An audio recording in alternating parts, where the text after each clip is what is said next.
You ever get to the end of the day and just feel like it was a total blur? A whirlwind of emails, meetings, and deadlines. Or maybe for you, it was all about lectures, quizzes, and group projects. Well, in this explainer, we're going to break down the structure of a typical day and give you some great ways to talk about your own daily journey. All right, you ready to dive in? Here's our roadmap. We'll kick things off by looking at two different kinds of days. Then we'll tackle that morning journey. You know what I'm talking about. We'll look at the day's first challenges, hit a midday reset, power through the afternoon, and then, finally, we'll talk about how it all feels at the end.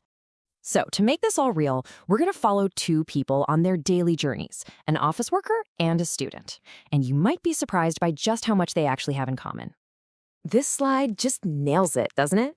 It lays out the two worlds we're exploring. On one side, you've got the whole academic scene, lectures, projects, and on the other, the corporate world, emails, meetings. The tasks are different for sure, but as we're about to see, the pressure, it's pretty much universal. Okay, let's start our day with that very first big step, the journey. Because, let's be honest, before you can even start thinking about work or school, you've got to get there first.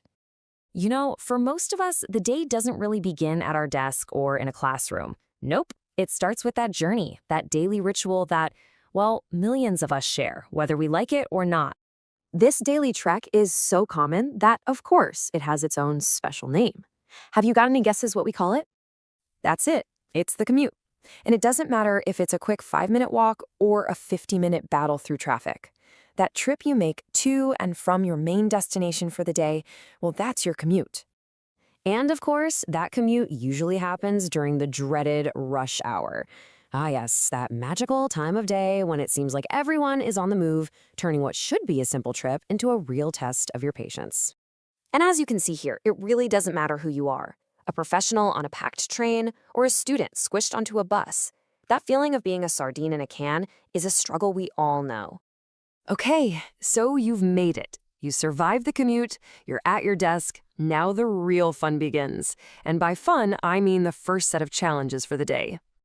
Just look at the similarities here. The office worker is staring down a mountain of emails, and the student gets hit with a surprise quiz. It's the same kind of pressure, just in a different package. And at the core of all that pressure is, of course, the deadline. It's that finish line you're always racing towards. It's a huge motivator, but let's be real, it's also a big source of stress. So just when you're trying to focus and hit that deadline, what happens? Our old enemy, distraction, shows up. It could be your phone buzzing, your mind wandering, or a chatty coworker. The battle to stay focused is absolutely real. Ooh, all this talk of deadlines and distractions is making me hungry. So let's shift gears and talk about that part of the day that gives us a much-needed break, lunchtime. And the classic setting for this midday reset is often the cafeteria. It's that one place where pretty much everyone can gather, grab some food, and just refuel for the afternoon. But here's the thing about lunch. It's really not just about the food, is it? It's a chance to just breathe, maybe chat with some people, and give your brain a total break. It's a proper mental reset. All right. We're recharged from lunch, and it's time to face the afternoon. And, the afternoon is often when the biggest challenges of the day really start to pop up. And this brings us to a feeling I think we've all had, being overwhelmed. It's that, oh my gosh, where do I even start feeling? Your to-do list is a mile long, and everything feels like it's top priority. So, when you're feeling that way, here is a super simple strategy that can make a world of difference. First, just stop. Take a deep breath. Then, write down a small, manageable list of things to do. And here's the key. Just pick one simple thing to start with. That little victory can give you the momentum you need to keep on going. And just like that, the last email is sent, the last class is over, you made it through. But as you're heading out the door, how are you actually feeling? A lot of the time, the first word that pops into your head is probably exhausted. And this isn't just feeling tired. It's that deep down weariness you get from a full day of just doing stuff. But here's the interesting part. Being exhausted is rarely the only thing you feel. It's often mixed with this quiet sense of pride. Yeah, you might be totally wiped out, but you also have that little bit of satisfaction knowing you actually got things done. And this is just so important to remember. Not every day is going to feel like a huge success.